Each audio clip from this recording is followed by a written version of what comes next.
Karmacast with a K. With a K. Not with a C. Oh my gosh. This is a big week for the show because Brian was on Watch What Happens Live. Mm-hmm. Which, like, thank God. I'm so glad. It was so nice to see, like, someone from the cast sitting in the clubhouse. Although Andy once again messed up his name. Like, how did he mess up? He got Brian right, which, like, okay. But he, like, paused before he said Benny, and he didn't really, I don't know. He wasn't confident about it. It was weird. It was like, Andy, like, what is going on behind the scenes? Like, yeah, what's up with that pre-show kind of interview? Yeah, like, a little bit of prep. Like, can there be a producer who's just like, this is how you say his name? Yes. Again, the walk from the dressing room to the clubhouse, where it's like kind of Andy is going over. Yeah. I don't think Andy does that, though. I have a feeling working for Andy probably is not that fun. Like, interesting. I think he's been doing it for so long, and he seems to have kind of like a bad attitude about some stuff that I could see people being like, I could see him being like, I don't need to do this. I'm just going to read the cue cards and it'll be fine. And people like not wanting to question him because they don't want to like deal with like pushback or whatever. Like that's what I'm envisioning. Because how easy would it be to be like, this is how you pronounce this guest's name because we know you don't watch Family Karma. Yeah. Or just, I know they say it's live, but it's not. And just re-record it. That segment. Again, I think he's like, remember when we were on, it felt like the whole production was like really snappy. It was like, this is it. Like all the mistakes just kind of go in. Like there's no. Like snappy, like running a tight ship. Yeah. Yeah. Like, I feel like, do you remember living in New York? Like for me, when I first moved there, when I was like in college, like I went to like a lot of talk shows. Oh, you did? Oh yeah. My friends went to like the Tyra Banks show once. Yeah. Cause I think they offered like at our school, they were like, who wants to go, free tickets. And I went, and I feel like all of the tapings I saw were like that because they were doing like so many in a day. Yes. Yeah. That's the thing is they do them all in a row. And so I feel like that's why it was a tight ship because it's like they have to get like all of them in. Like they're doing like 3 a day or something. So that's what I mean when like I don't think that they're going to prioritize re-recording him butchering I see what you're someone's saying. name. Yes. Because they're running such a tight ship that they're like, whatever, we'll just put it in. But it's a little it's just like so obvious that he doesn't care about the show. And it's like, I'm sorry, but like, Andy, this is your job to like represent these shows on Bravo and know what's happening at least a little bit. And he just clearly doesn't care. It's just like, I don't know. It makes me feel bad every time I see it. It's interesting because he talks about how housewives have his personal number. Yeah. Receiving texts from Teresa and Dorinda and what have you. And I wonder, side note, how many times he's changed his number because Bravo celebrities are badgering him. But that's a side note. But I also wonder, I bet no one in Family Karma has his. No, not even like a producer, I'm sure. Like, I think he just literally has written the show off and that's it. And like I've heard from people on social media who say that he like treated Shaz the same for a long time. And until actually, they started like, the reunion that he hosted for like their last season, like he Shaz or Family Karma? For Shaz, because he's never done a reunion for Family Karma. He seemed very like dismissive of them. Oh, interesting. Yeah. And I wondered why Shaz was canceled because I thought it had a really big following and audience. Yeah, I don't know. They just canceled it. But there was, of course, really darkness there. Yeah, well, there's rumors that Reza, Gigi, and maybe MJ are starting like another show. On Bravo or off of Bravo? I think it'll be on Bravo, but I don't know what it will be. So I guess we'll see. But anyway, the good news is that we have found out through some intel that the the finale of this season is scheduled for February 26th. Okay. And if there's an episode every Sunday from now until then, that means we're getting 16 episodes. That's incredible. Which is like more than I could have imagined, honestly. Because a lot of shows like do not get that much. And Family Karma had like 10 last season. Yeah, I was gonna say like 8. So that is so exciting. I really hope they have a reunion. I'm like seriously like we will come and host the reunion. If Andy doesn't want to do it, like we will do it. Well, I think it's interesting because we will find out in the next like couple weeks, 2 weeks, I'm guessing, if they're having a reunion, because they do them ahead of time. Film it right now. Yeah. Yeah. Like they're doing the Potomac one right now. Right. Oh my gosh. Or this week or next week. I don't know. So I hope it's not just like a 30-minute Zoom watch what happens live, but that's probably what's going to happen. I want to remain optimistic. I think maybe. And then I think it'll be interesting how they do the aunties. Like they'll do a sitting with the aunties and then the sitting with the younger folks. Well, they have to have the aunties, right? Right. Like they're such a huge part of this season. Oh my gosh. Speaking of, this episode was like, we finally saw like this kind of clash of Reshma auntie and Dharma auntie in the same room. So maybe we should start there. Sure. What are your thoughts on the whole situation? I mean, I think I don't know. I think I'm like kind of team no one. Yeah, I don't know. yeah. I'm just like, I think there's such history that we're again only getting like a slice of what's going on in their relationship, because it's so there's so much, like I said, history.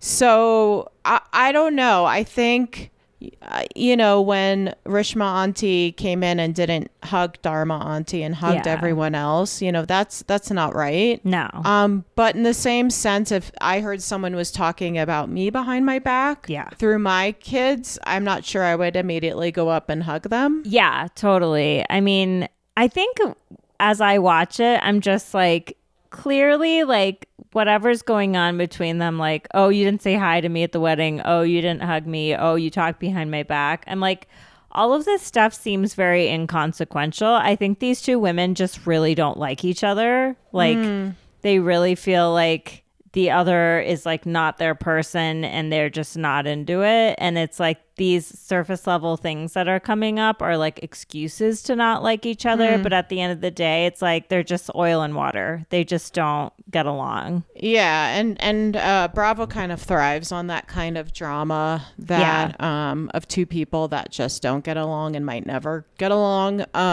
Yeah.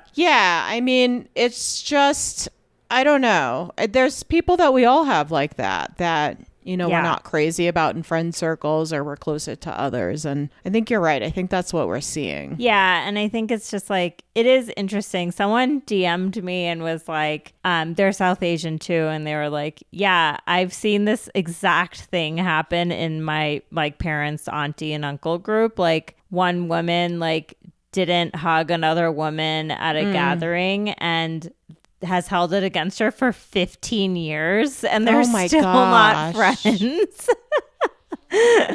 And I'm like, it can be something like, and like, okay, that could be again like the superficial reason, but like some people just don't like each other. Like Ashley and Candace on Potomac are like never gonna get along. Those two, I do think we see the glimpse though. I think it's like love hate with them, because you see them like broing down, and then you see them. They did have that one dinner, and I love it when they kind of are on the same page, because they're just also, they're either like best friends or like immortal enemies. Yeah. So it's complicated, I guess. But yeah. And I think it's just like when I see something like that with the aunties or with those two, it's like the battle of kind of the ego, Yeah.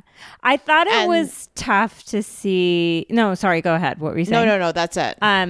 So Dharma auntie kind of throws shade at Reshma auntie, and then Reshma auntie throws shade at her. So Dharma auntie says to her face, like, I know who you are and your emotions are fake, or something like that. And then Reshma auntie says to the Bali's mom, she calls Dharma a bitch, which on national television. I put a poll up on Instagram of like which is a worse insult, and it was pretty even. Versus what? What's a worse insult? Like calling someone a fake emotional person versus calling someone a bitch. Like which one is more insulting? And most people said that calling someone a fake emotional person was more insulting.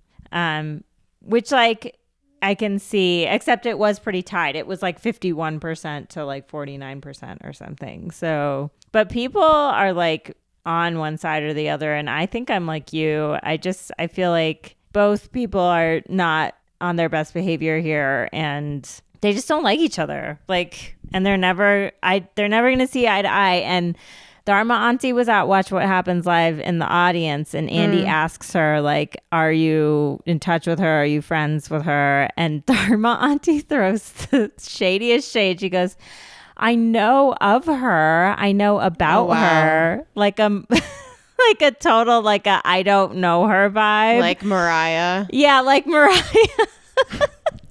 Wait, who did she say that about? J-Lo. Oh my God, that's unreal. When they were like, I think they were trying to talk about, because at that time in the 90s. Yeah. Mariah J-Lo was around.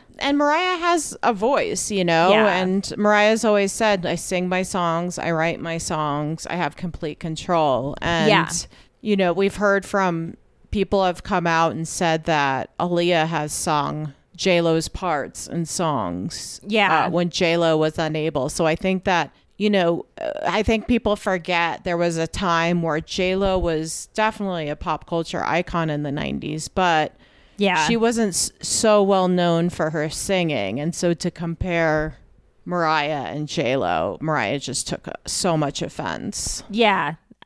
I don't know her. I don't know her. And just like she shakes her head and kind of smirks. So Dharma Auntie was definitely giving that energy, which was, so they're, again, we know they haven't made amends. They don't like each other. Like Reshma Auntie sort of apologizes. She's like, I'm sorry that you felt that way, which is like the ultimate non-apology. Exactly. But you could tell like all the shots of the other people in the room and how uncomfortable they looked was so funny. And when Vishal's dad is like in the corner being like, are they trying to figure out the Ukraine-Russia like conflict over there? Oh my gosh. I know. Yeah. And I think, I don't know. It's just so interesting that, I think it's interesting, especially when you see Vishal wedged between his parents. And then I don't know for him in particular, when Reshma Auntie is kind of talking about other aunties, it's so interesting to see his demeanor. Yeah. Yeah. You can see like him at age 9 in the same capacity. Yeah, totally. Yeah. And he says in this episode, he's like, I'm a mama's boy. Brian's a mama's boy. Like, and he's like, I'm not going to let this go, which you can see in the preview for the next episode that him and Brian are going to get into it. And it seems like they're still friends. Like, so one of the questions on Watch What Happens Live was, if Vishal, like, what does he think about Vishal's drinking? And Brian said that he doesn't think that Vishal has a drinking problem. And Ashley was like, oh, I heard he didn't drink at BravoCon. And Brian was like, oh, no, he was drinking at BravoCon.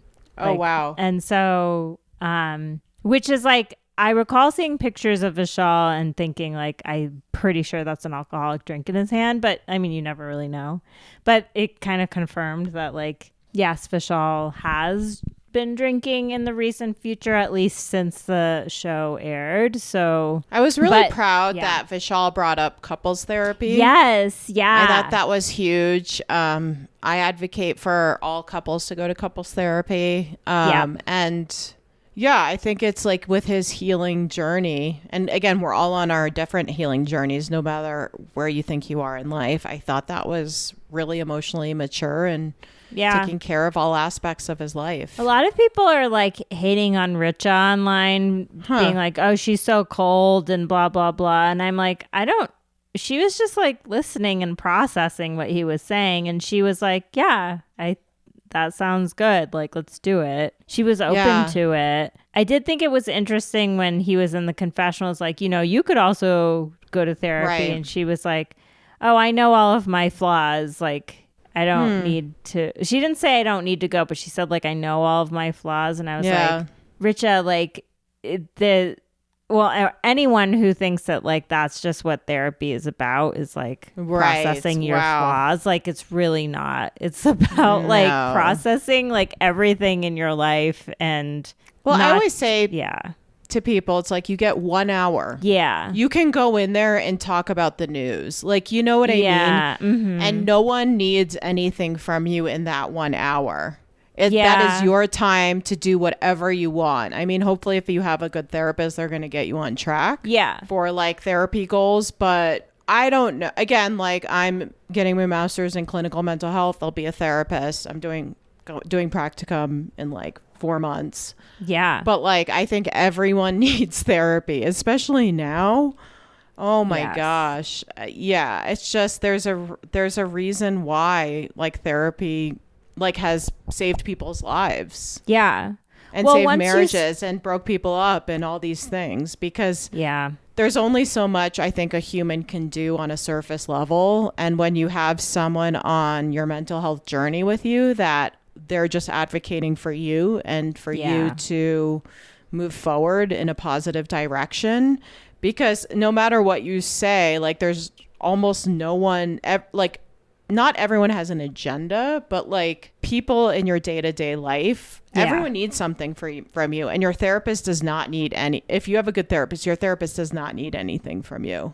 That is such a good way to put it. It's like, how rare is it that you have an hour where you can go and say whatever you want? And if you have a good therapist, there's, like, an unbiased person who's reflecting those things back to you and, like, helping you process whatever it is that you're feeling. And you don't, and like you said, like, you don't have to deal with that another, like, a friend's agenda or a family member.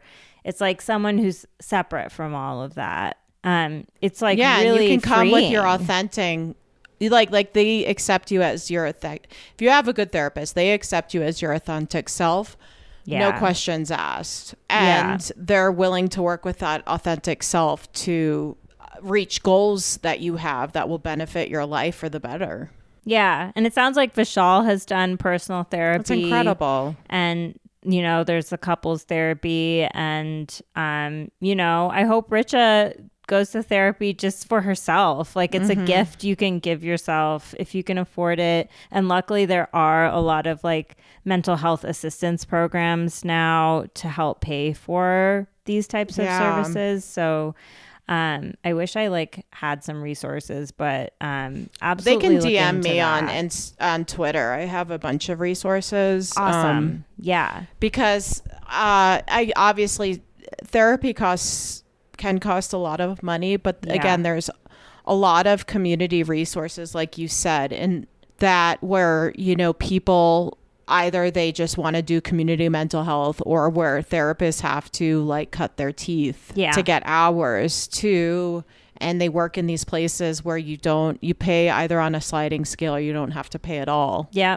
Because especially in, like, January 2023, it's okay to struggle, and it's okay to not have direction, and it's okay to ask for help. Yeah, and particularly in the South Asian community, which Richa talked about, like, how it's frowned upon. Like, I just want to say, like, I've seen it in my own family. Like, me and my brothers have all gone to therapy, but you can see when we even say it to our parents that they're kind of like, oh, like, it's not that they're not supportive, but it's like they just have never even considered it for themselves before. And it's like, if my dad went to therapy, I don't even know.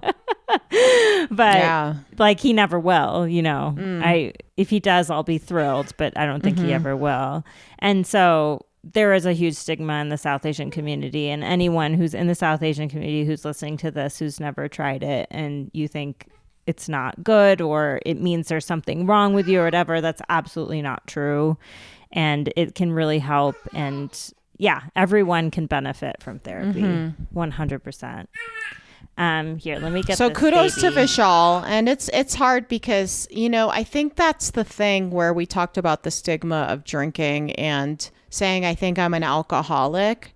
It's hard because then the lens, especially when you're on reality television, it's like that is the focus. That is going to be your life, your journey in that reality space for at least the immediate future. And as we've mentioned before, the judgment just like, well, like, is he drinking?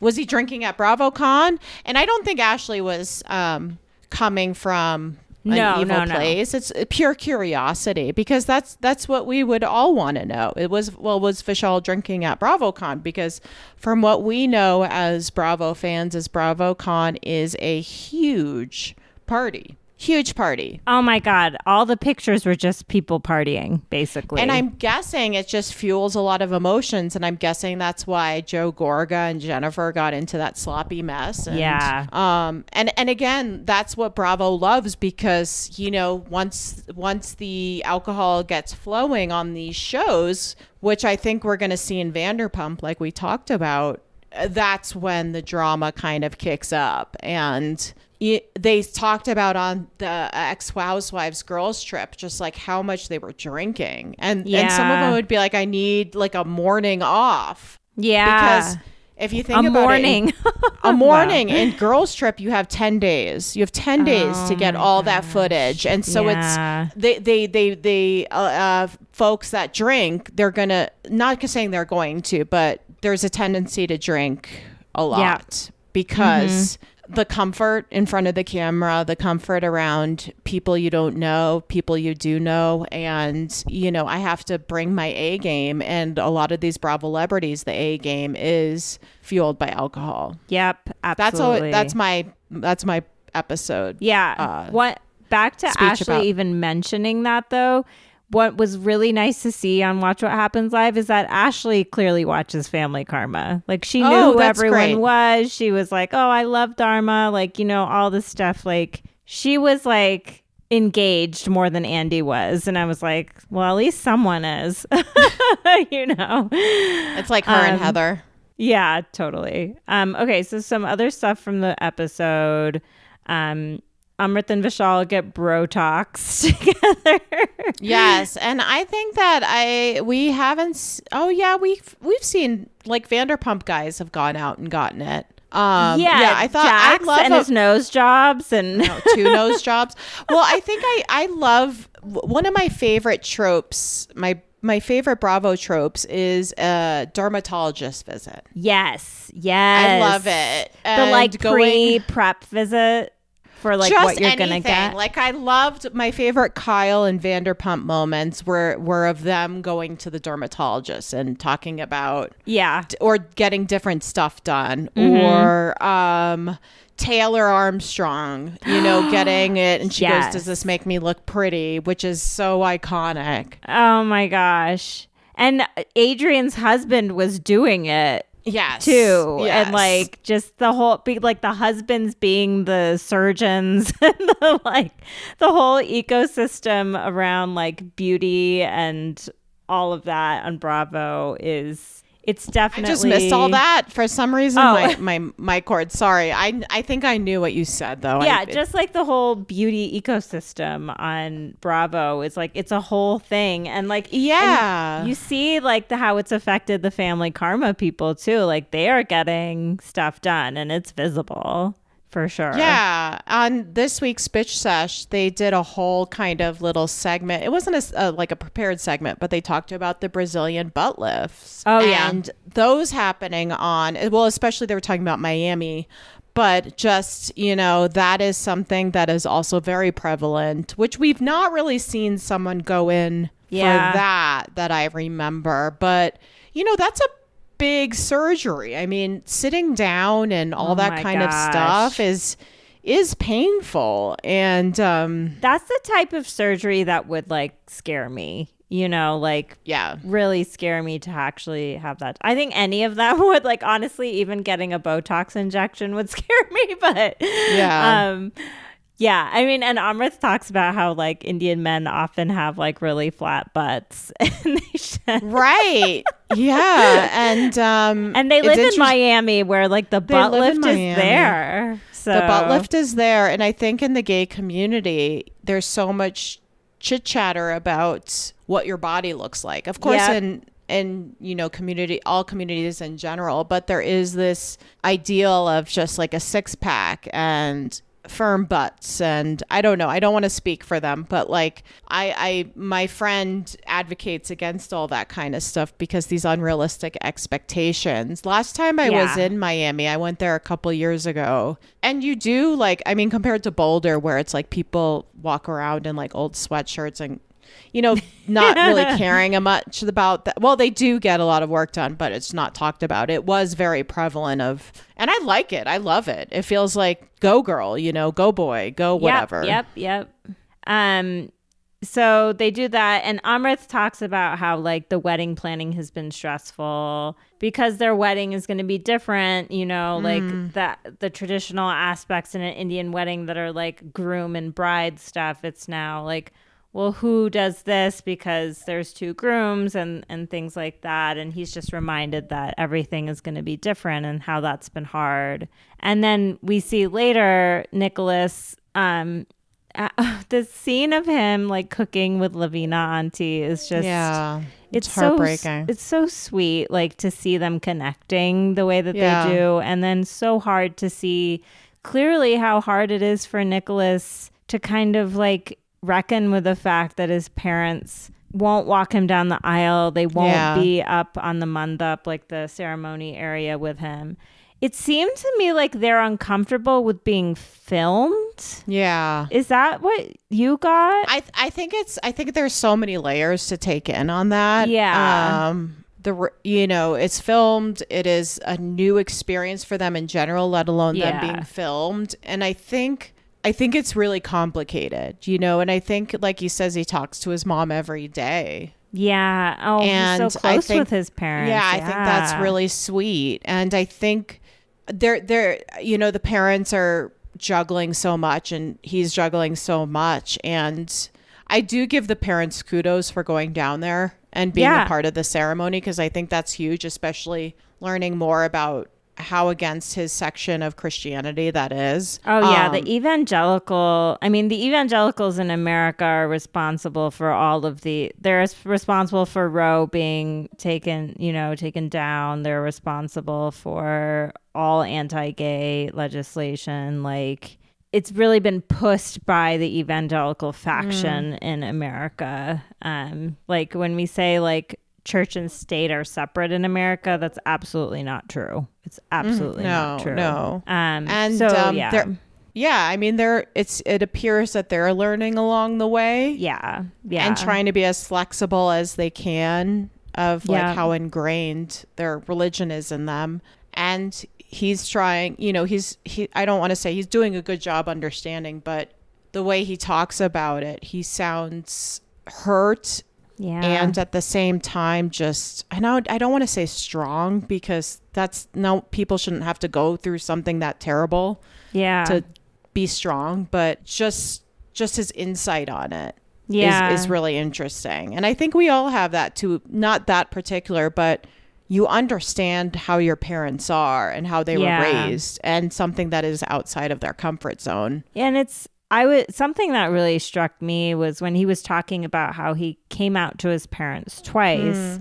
And the first time he was 18 and he said like I'm gay, but I realize that's like not what God wants for me. Yeah. And I think his words were, I'm willing to fight this. And I'm just like, how difficult must it be for something so intrinsic to who you are in terms of like who and how you love romantically is being questioned by God, who you believe in, your parents, your whole church community. Like, all of these people are telling you that you're wrong, and you think that too, enough to the point that you're willing to fight it. Like, it's just really heartbreaking and terrible that like anyone has to go through that. Well, I think it's like not even that you're wrong. I think you go through the process of, I don't know if he did this, but it sounds like he went through conversion therapy. Yeah, it sounds like it. So you're going through the process with your the head of your church or whoever, a therapist, which it's illegal for a therapist to do that, but that's beside the point, in certain states. But you go through the process where you sit and discuss this, and they can do physical acts of pain to get you to try to change your sexuality, or just try to have you talk it out and fill your brain with negative messages about who you are and your desires and how you identify yourself. It's really terrible. It's terrible. And it's just really amazing to see Amit's parents just embrace him wholeheartedly, no questions asked. And Lavina auntie kind of reassuring him, we can't wait to meet your parents. It's going to be wonderful. We'll get along really well. Just kind of trying to put any worry about that out of his head. Yeah. I mean, there's so many things you have to think about when you're planning a wedding. Yeah. And of course, the family stuff and dynamics like that is a huge part of that. Huge. So, it seems like she is trying really hard to make him feel comfortable, at least in terms of how they can support him during this event and day and the lead up. And I do appreciate that she wasn't saying your parents are wrong and all this kind of stuff, because in my opinion, that's not helpful. No. And it was more of, like you said, a supportive figure. Okay, so then there's this cook-off, which looked so fun, and Patrick was watching it and he was like, oh my gosh, I'm so hungry. This food looks really good. And it seemed like they were having a really good time. It was a really fun idea, I thought, for them to do it. It was one thing that I appreciated, which I don't know if you noticed, was they showed how each household had their spice thali out, which is that circular thing with all the different spices in it. And that is a staple in any Indian home. I even have one for the few times, every year that I cook Indian food. I have been trying to do it more, but, and it's just it was nice to see how they purposefully showed that item in everyone's kitchen, which was just a small subtle thing, but I liked seeing that. It just made me feel at home a little bit, and kind of this is a very familiar thing in Indian culture and cooking. And it was funny when they were the dads all voted for their wives' dish, except for Mike Benny. Yeah. He was I voted for Lavina. I thought that was really funny. I did appreciate the screen thing that was over Bali's mom's dish. That was so appealing to me, the presentation of that, for some reason. She got second place. Yeah. And a lot of the food was unfamiliar to me, because a lot of these people are from different communities than the one I grew up in. So the food cultures are actually pretty different. And I also liked when Amrit was when people ask me what my favorite Indian restaurant is, I always just say my mom's kitchen. And I'm I thought that was so sweet. That's how I feel. I never go out to eat Indian food because I just want to eat my mom's food. Yeah. I thought it was cool to they had everyone there and everyone contributed something, and of course the auntie drama went down at the party, but that it was just a nice event. I liked watching it. My parents have a dinner that they go to every month or so with all of their Indian friends in town, and I've been to a few of them, and it's just again, it just made me feel very at home, and these were very familiar things that happen in my life that I don't think we've ever seen on American television before. Yeah. So that was kind of cool. Let's see what else happened. Oh, yeah. I will just want to say it's funny because I can relate to Nicholas's spice factor. Oh, yeah. Where she was like, oh, you can't have this because it's too spicy for you. I definitely can relate to that. Andrew, in our partnership, he loves spice and he gets things really spicy. And I can't do basically any spice, unfortunately, no matter how much I try. It's just too much. Well, I mean, it is hard on the stomach. I think even people who can take it, like myself included, if I overdo it, like it can really not be pretty. So everyone has a different threshold for that. And there are definitely like lots of Indian dishes that aren't like spicy in the hot, spicy, hurt your stomach type of way. I'm definitely a mild kind of gal. Yeah. I did love the when they were blessing Brian's car. The car. Oh my god! When I was like amused the whole thing, and when he drank the water, oh my god, I cracked up so hard because I feel like that's like I've done like stuff like that. Just in the Catholic Church, I remember we're allowed to take wine because you do that. I don't think they do that. They haven't done it since like very long time because it's not. You can't be like serving wine to like 8-year-olds. Yeah, but when I was a kid and I used to take the wine, like I remember the priest being like, no, too much. And like it's just those things where you're just like, I don't know, you're kind of doing what your culture wants, but you're not doing it the right way or whatever. Yeah. Or just like there's a lot of that stuff in Catholicism. Yeah, like you have to like the way you like, especially with communion, the way you get communion. I mean, you do all the classes to figure out how to do it. Is like, I think I remember. Like, I think the left hand has to be on top of the right, and you have to like bow your head and all this stuff. And I mean, it's just like even just the whole mass is just you say the mass along with the priest. Mm-hmm. And it's just like, I don't know. I appreciate it as someone who like just has gotten like just the wrong things. Yeah. I thought it was so funny because that was holy water, right? I mean, yeah, I guess so.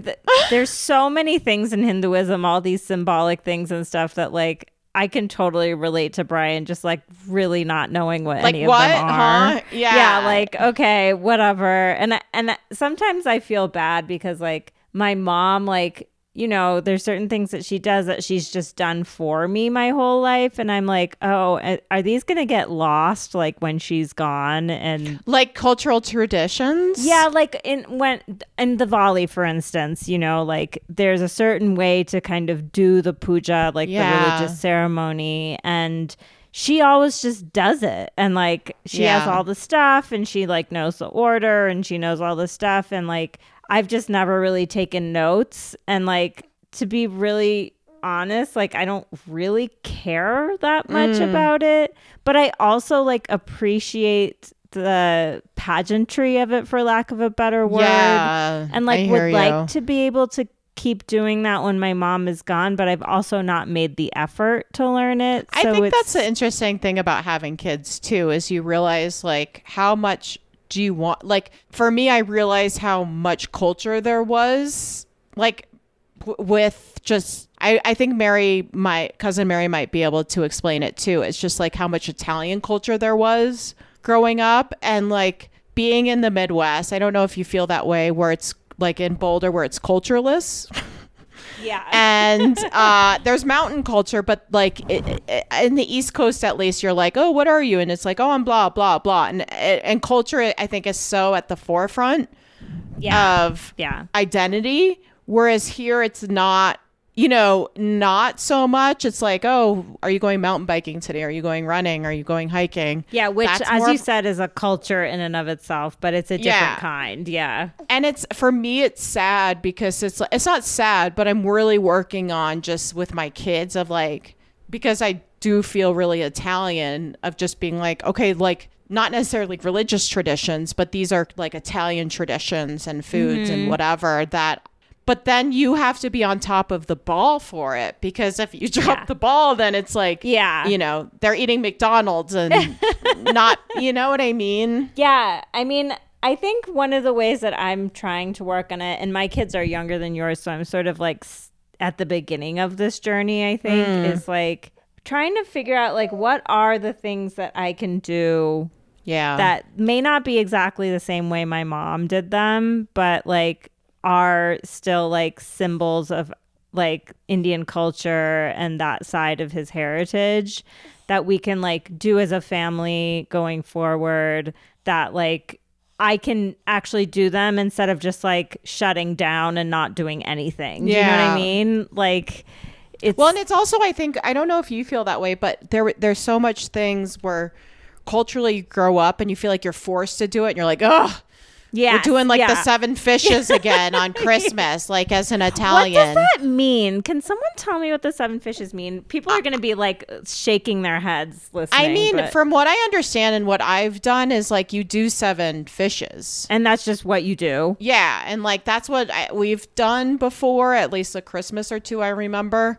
Yeah. But like I think like in Italian, like something like, you know, you have Thanksgiving and there's always like 2 pasta dishes.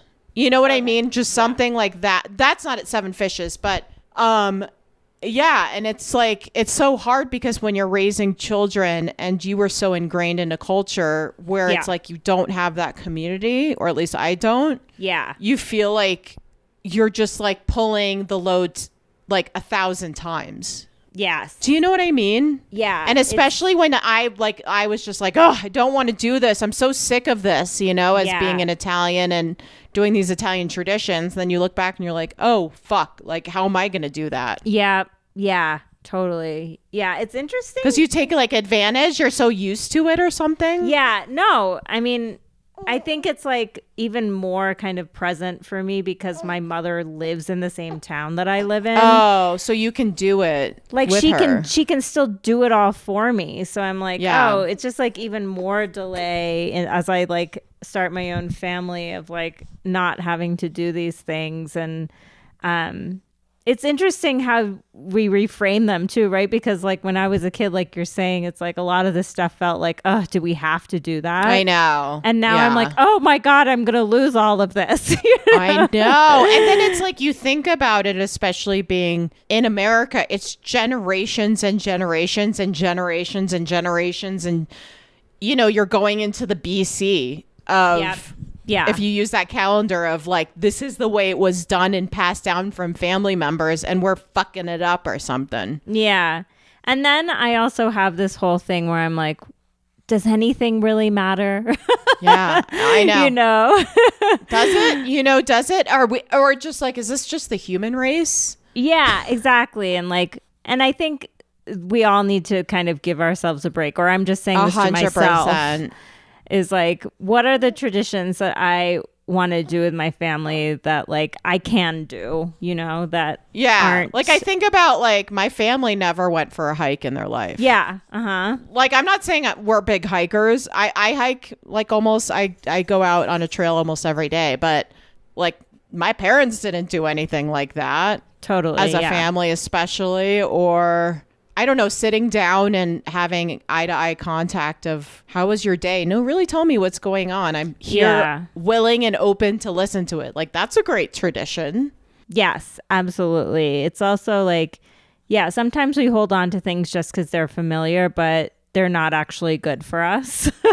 Yeah, exactly. Or like good for our relationships. Exactly, totally. I think that's a really good way to frame it. And speaking not good for relationships, just to go on a lighter note, since we went a little heavy, is like, Brian's bedroom really stresses me out. Okay, so Brian... Is that okay to say? Brian is like, I got a Tesla. It's like, it feels like a very like mature adult car. And then he like programs a fart noise. I know. Andrew was like, of course Elon has that. Of course Elon Musk created that. Of course. Like, do you think it was pre-programmed? I don't, maybe. It was one of the options. I don't know. But I'm just like, Brian. And yeah, his room... Agreed. 100%. Stresses me out. The condom wrappers when the I love the shade of like Brian's.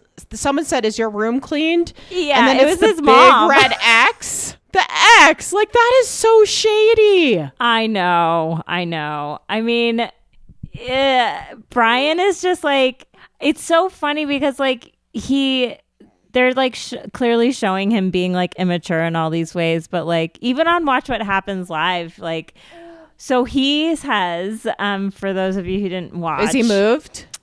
He doesn't reveal if he's moved yet, but I think we see that he's going to be. I know that he's moved. Like, I don't think that's much of a spoiler, but there's a game that they play where like they put up all these single Bravo celebrities on the screen and ask him if he would swipe right or left on them. And so, and during that whole thing, Andy's like, was there anyone at BravoCon that you connected with? And he was like, yeah, Gigi from Shaw's. Like, he's interested in Gigi. And Andy was like, does it like bother you, or is it weird that like she has a baby? And he was like, oh no, like I'm a mature adult, I can handle it. And it's like interesting to see him pushing back against the like child narrative, and yet that also being like so present in everything we're seeing, you know? Yeah, I just picture a baby crawling across the floor and picking up a used condom wrapper and just like sucking on it. Oh my God. And then like if Brian's girlfriend had a child and then the girlfriend's like, what the? Oh my God. Not saying that he's cheating on her, but like, Brian, like pick him up, you know? Pick up the condom wrappers. Don't let the baby. If I found I don't know. Again, I feel like I'm pretty open-minded, but yeah, if I found a condom wrapper on my kid's floor, yeah, that's when I just put it on their pillow, you know? And if like, I found more than this. one, I'd put I'd make into like a little caterpillar, you know, and just be like, no, this is not like, you pay rent if you're going to put condom wrappers on my floor. Yep. And I think, and again, this is someone who just couldn't moved out when they were 18. And I was like, I can never move home in my life. Yeah. But like, oh. Do you want to hear who he swiped right and left on from? Yeah. Okay. So he swiped yes on Lala, Cynthia Bailey. Oh, of course. Ashley, of course. Of course. Raquel from Vanderpump. Okay. Let's see. Erica Jane. Okay. I don't think he could Garcelle. handle Erica Jane. Maybe that's what Erica Jane wants us to think. And I don't think he could handle Garcelle. I think Erica Jane walks the walk on that one. I do. Interesting. You know, the Army Hammer kind of it all. Yeah. Do you think that she hooked up with him? I do. Maybe. You know what? It's like, I'm not going to put my chips on either one. And I'm usually with pop culture scenarios like this, I'm always like, what was I asking Andrew pop culture scenario? And I was like, you have to put, because I always say the chips, you got to bet. Yeah. Okay. And I forget what it was. But with this one, I honestly would sit at the table and sit it out and wait for the roulette wheel to just go. I think it's easily 50-50. Well, they were neighbors, or they are neighbors or something. But I it's don't so interesting because I don't know LA very well, but all the pictures I've seen is like with those kind of houses that they're so far away from each other. Well, some of those weird. houses. It feels like they're so, actually to me, and this is just from what I've been watching on $1 Million Listing LA. Okay. Is the houses are all actually pretty close to each other, They but are. they're really like walled off from one another. Like, I always picture the picture of Justin Bieber when he was throwing eggs or something into his neighbors. Like, this is years and years ago, obviously, before he was married. And I just like, when I think of LA celebrity homes, I think of that because there's like shrubs and stuff. Yeah, they definitely try But to you're make saying them there's private. a wall between. Okay. Yeah, I feel like the houses like physically are not that far from each other, but there's a big wall or like tons of shrubs or like something to keep it like walled Erica off. Jane going through the shrubs dressed in like sexy safari gear with her like main goal trying to get Army Hammer. I am picturing her in like a leopard print like one suit thing safari right now. So who else? Let's see. He swiped yes on Garcelle. Good. And Heather from Salt Lake City. He swiped no on Kenya Moore, which surprised me. Really? Well, Kenya would be way too much woman for him. Yes. He swiped yes on Sonia because, quote, she's hilarious.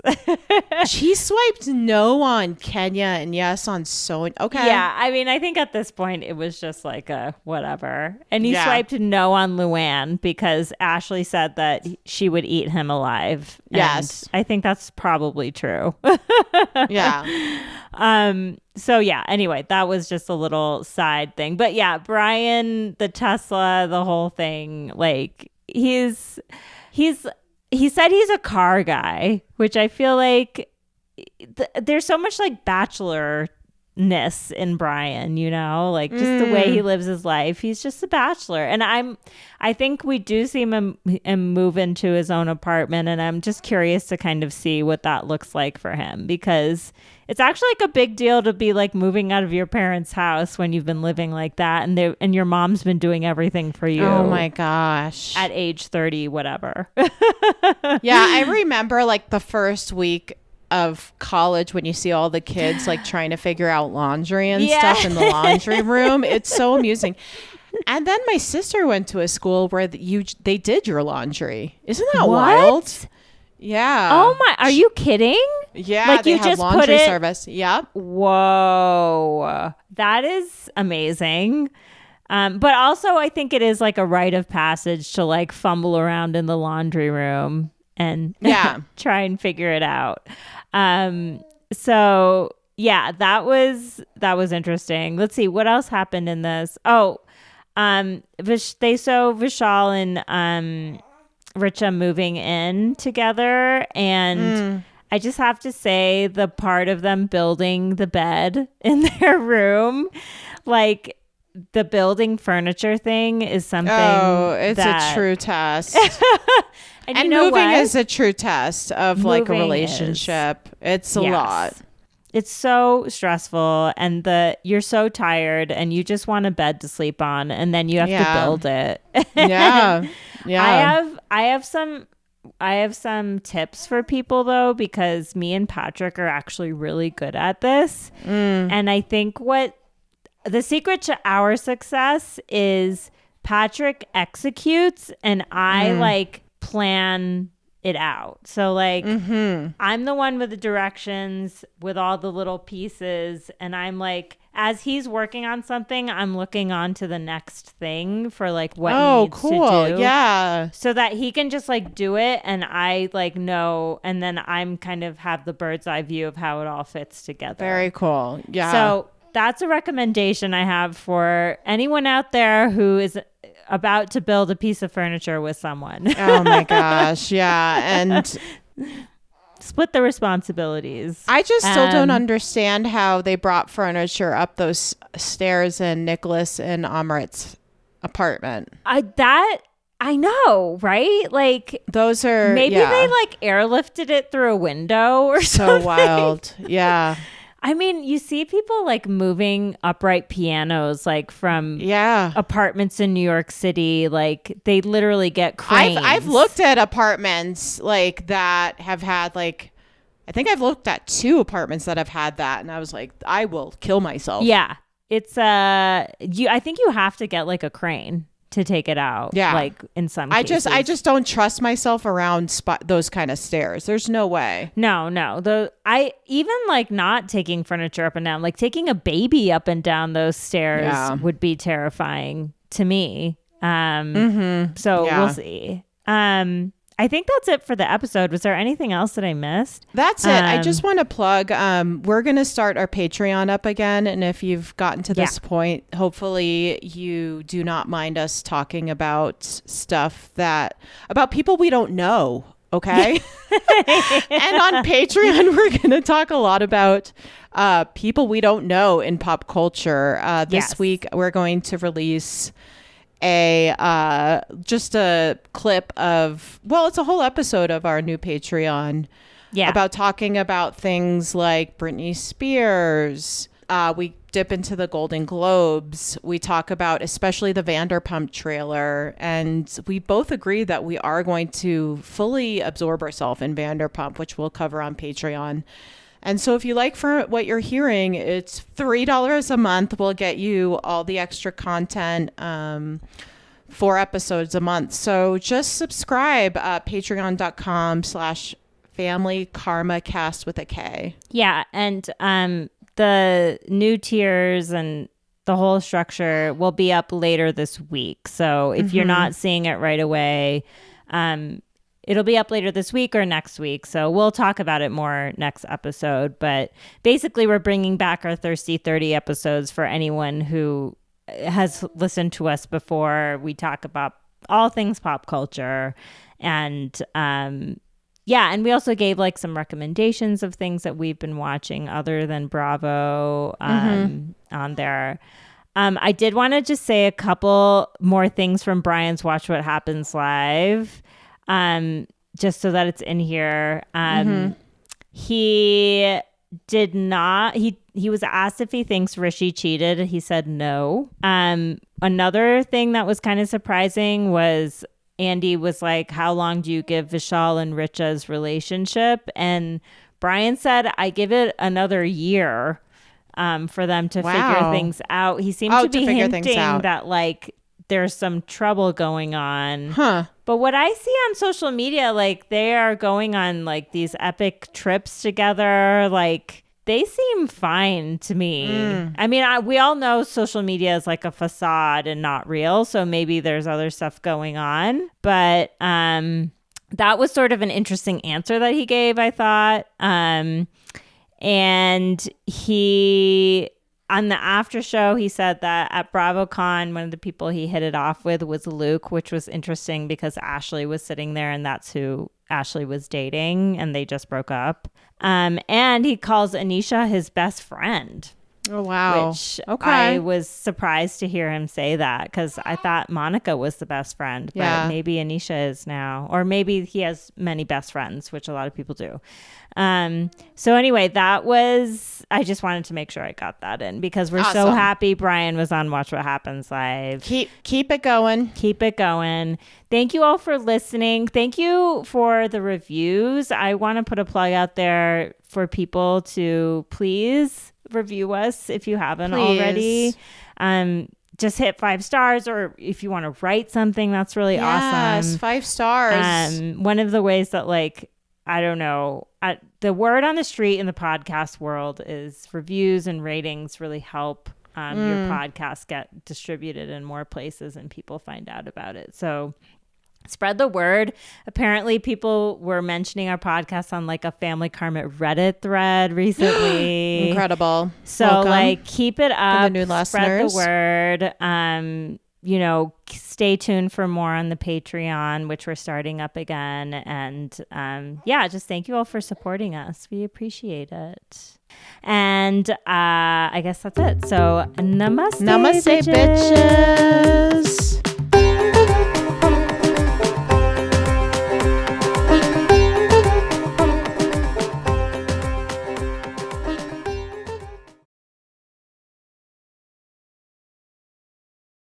Awesome. Cool.